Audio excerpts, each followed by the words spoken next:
شیر کے ایک دن کی زندگی۔ آنکھیں بڑی بڑی تھیں اور اس وقت انگریز پہلی بار میسور میں حیدر علی پر وہ مسلمان اور ہندو اور دوسرے مذہبوں میں کبھی تفریق کیا، خود آگے بڑھ کر کے نماز ادا کروائی تھی۔ وہ ہندوستان کو آزاد دیکھنا چاہتے تھے، وہ سارے ہندوستانیوں کو آزادی دینا چاہتے تھے۔ وہ انگریز زندگی کے بارے میں نہ سوچا اور اپنی ناشوں میں میسور کے شیر کو تلاش کر رہے تھے۔ رات شیر میسور کو سیلیوٹ کیا اور شیر کے ایک دن کی زندگی گیدڑ کے 100 سالہ زندگی سے بہتر ہے۔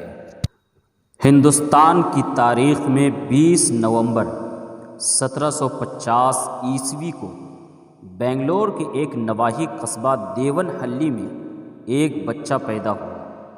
اس دن باد سموم اور نسیم سحر میں ایک عجیب دل فریبی اور سرشاری تھی، گویا پوری فضا میں ایک انجانی خوشی پنہاں تھی۔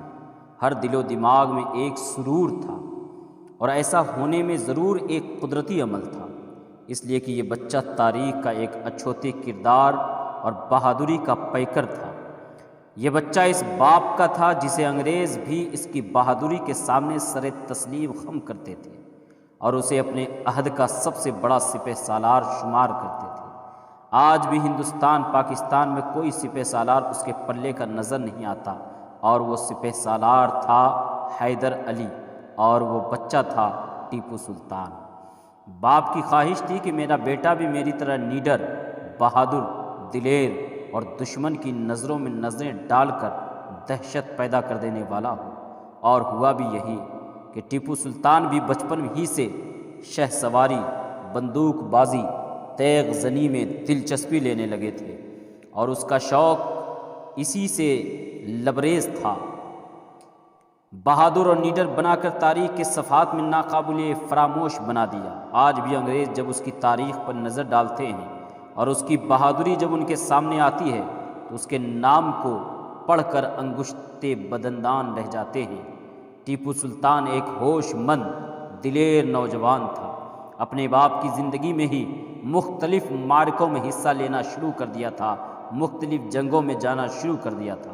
وہ جس طرف بھی نکل جاتے اس طرف دشمن پر ہیبت اور دہشت طاری ہو جایا کرتا تھا۔ ہر وقت اس کے ذہن میں یہ رہتا تھا کہ یہ انگریز ہمیں غلامی کی زنجیر میں محتاج، اپاہج اور بے دست و پا کر دینا چاہتا ہے، اور اس جذبے کے تحت وہ دشمنوں کی صفوں میں گھس کر دشمن کو گاجر اور مولی کی طرح تہس نہس کر دیتا تھا۔ ٹیپو سلطان غیرت و حمیت کا پیکر تھا، تمام عمر غیرت و عزت کی ساتھ بسر کیا، اور ہمدردی اور غم گساری کا بھی پیکر تھا۔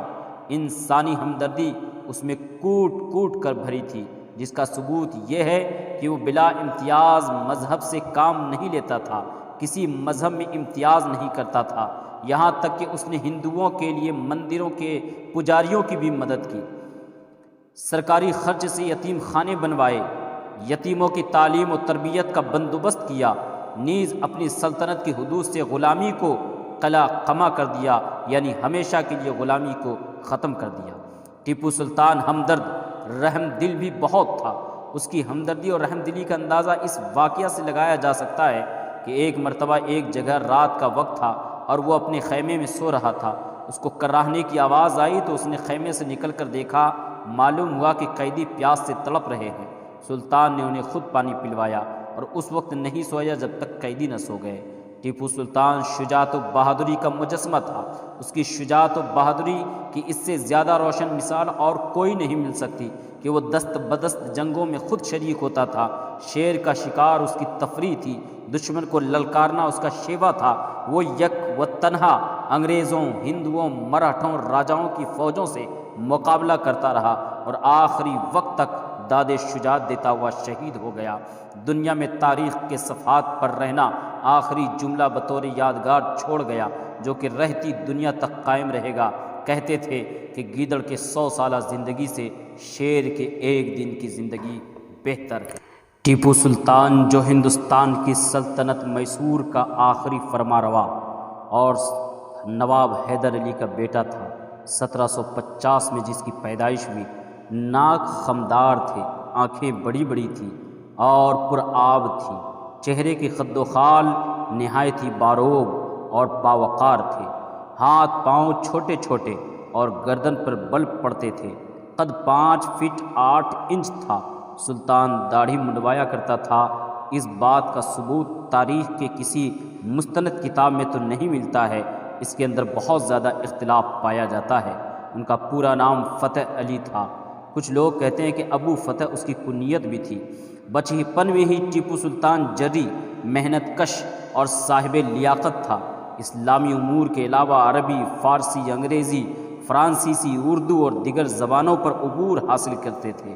نیز اس زمانے کے فنون سپہ گری، شمشیر زنی، تیر اندازی، نیزہ بازی اور دوسرے سامان حرب و ضرب میں خود مہارت حاصل کی۔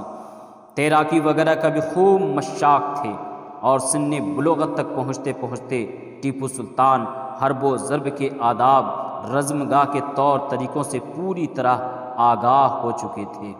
1765 میں ٹیپو سلطان اپنی زندگی میں پہلی بار ایک سالار کی حیثیت سے اپنے باپ نواب حیدر علی کے ساتھ کالی کٹ پر حملہ آور ہوا، اور اس نے صرف 3000 لشکریوں کے ساتھ دشمن کے ایک بہت بڑے لشکر کو شکست دے کر حراست میں لے لیا، جس پر ٹیپو سلطان کے والد حیدر علی نے خوش ہو کر اسے اپنے محافظ دستے میں شامل کر لیا، اور اس کے بعد ٹیپو سلطان مدراس اور اس کے مضافات پر چھاپے مارنے پر مقرر ہوا۔ اس وقت انگریز پہلی بار میسور میں حیدر علی پر حملہ آور ہوئے، اور اس کے بعد کئی بار دشمن کو زیر کرنے، مختلف علاقوں کو فتح کرنے میں اپنے باپ کا ہاتھ بٹاتے رہے۔ بہرحال اپنی باپ کی زندگی میں ہی ٹیپو سلطان نے جنگی امور میں خوب عملی تربیت حاصل کر لی تھی۔ ٹیپو سلطان پال گھاٹ کے قریب انگریزوں کے خلاف ایک مہم میں مصروف تھے کہ اسے اپنے باپ حیدر علی کے مرنے کی خبر ملی۔ چنانچہ اس مہم کو چھوڑ کر وہ سلطنت کو سنبھالنے کے لیے پلٹ پڑے۔ 1782 میں انتہائی خاموشی کے ساتھ ٹیپو سلطان کی مسند نشینی کی رسم ادا کی گئی۔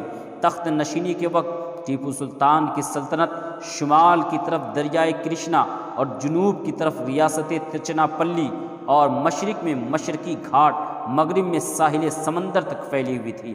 آبادی، زرخیزی، حسن انتظام کی بدولت یہ ایک شاندار سلطنت تھی۔ یہی وجہ تھی کہ انگریزوں کے علاوہ مقامی ہمسائے مرہٹا اور نظام اور اس کے علاوہ بہت سے لوگ اس علاقے کو ہتھیانے کی فکر میں لگے ہوئے تھے۔ اپنے باپ حیدر علی کے بعد ٹیپو سلطان جب تخت نشین ہوئے تو اس نے مملکت کے امور کی طرف توجہ کی اور تمام قلعے داروں، صوبے داروں، والیوں کے نام نئے احکامات جاری کیے۔ لشکر کے اندر نئے نئے سپہ سالار مقرر کیے۔ ٹیپو سلطان اپنے وقت کے ایک مہان سلطان تھے، ایک بہترین حکمران تھے۔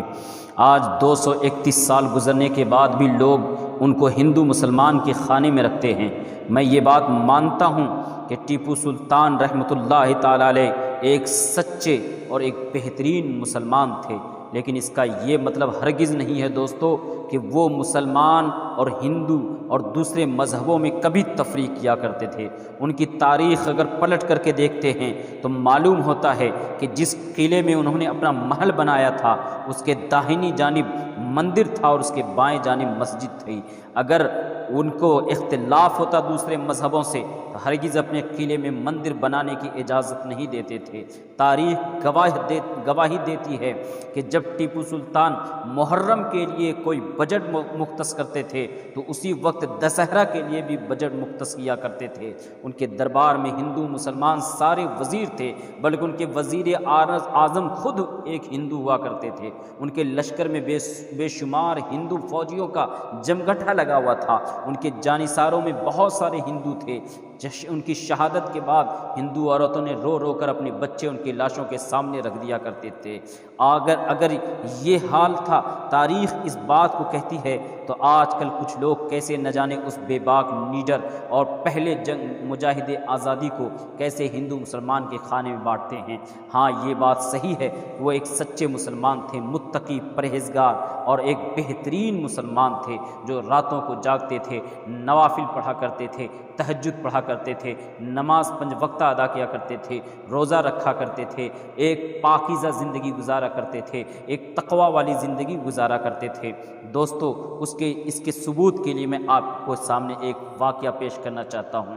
جب ٹیپو سلطان رحمۃ اللہ تعالی علیہ نے اپنا محل بنوایا، اپنا قلعہ بنوایا سری رنگا پٹن کا، تو وہاں پر انہوں نے ایک مسجد تعمیر کی جس کا نام مسجد اعلیٰ رکھا، اور اس مسجد کے اندر جب اس کی افتتاح کی باری آئی، اس کی اوپننگ کی بات آئی، تو عالمی اسلام کے بڑے بڑے علماء کرام کو ٹیپو سلطان رحمۃ اللہ تعالی علیہ نے دعوت دی کہ وہ تشریف لائیں اور اس مسجد کے افتتاح میں شرکت فرمائیں۔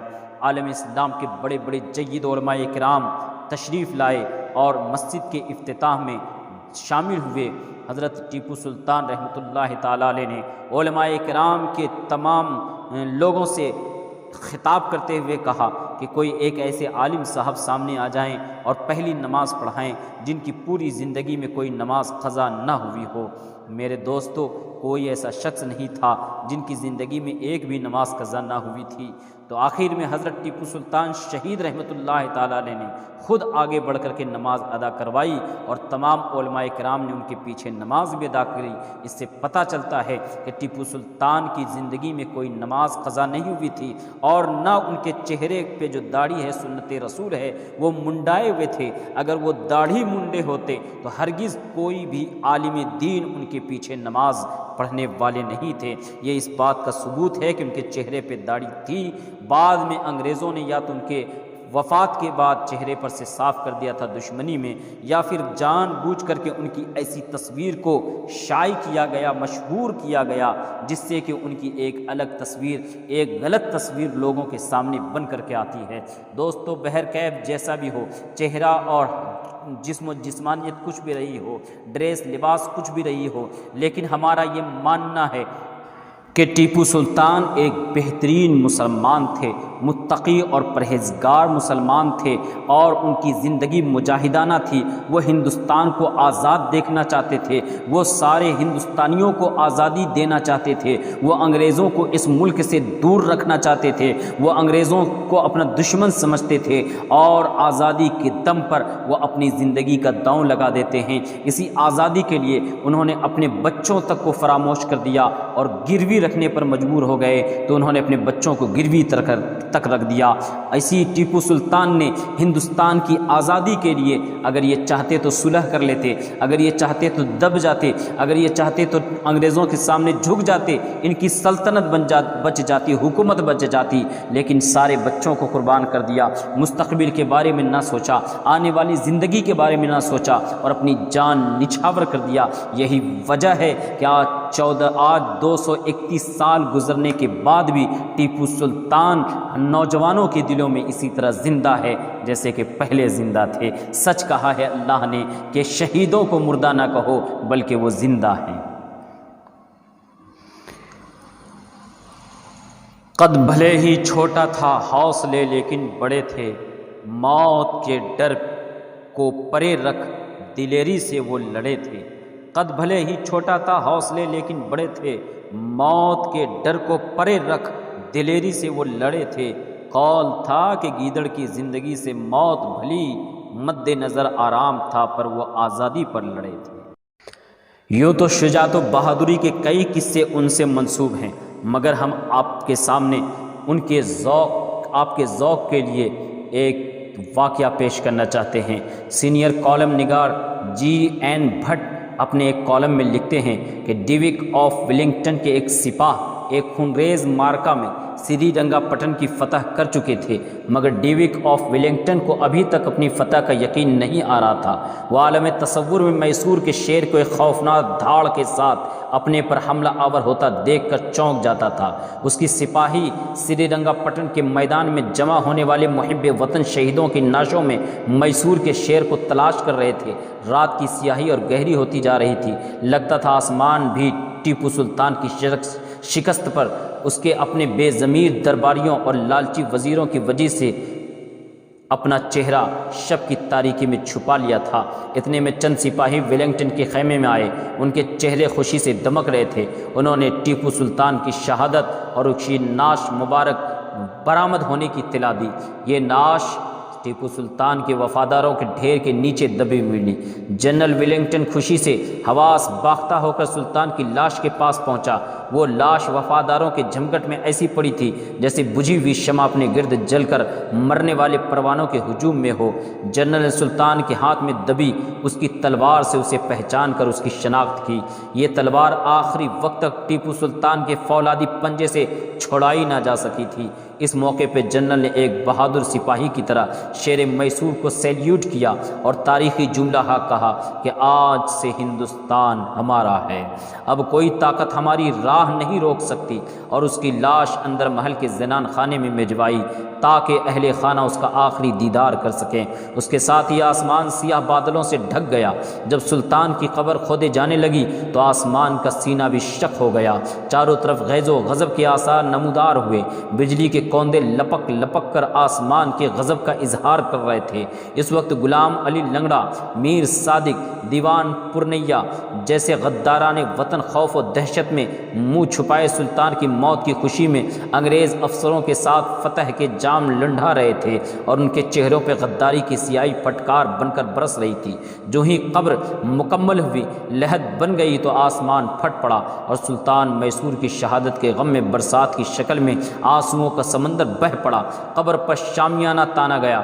محل سے لے کر قبر تک جنرل ویلنگٹن کے حکم میں سلطان میسور کا جنازہ پورے فوجی اعزاز کے ساتھ لایا گیا تھا۔ دوستو، یہ ٹیپو سلطان تھے، یہ ان کی بہادری تھی کہ غیر بھی دشمن بھی ان کا احترام کیا کرتے تھے اور ان کے بہادری کے سامنے اپنے سر کو جھکایا کرتے تھے۔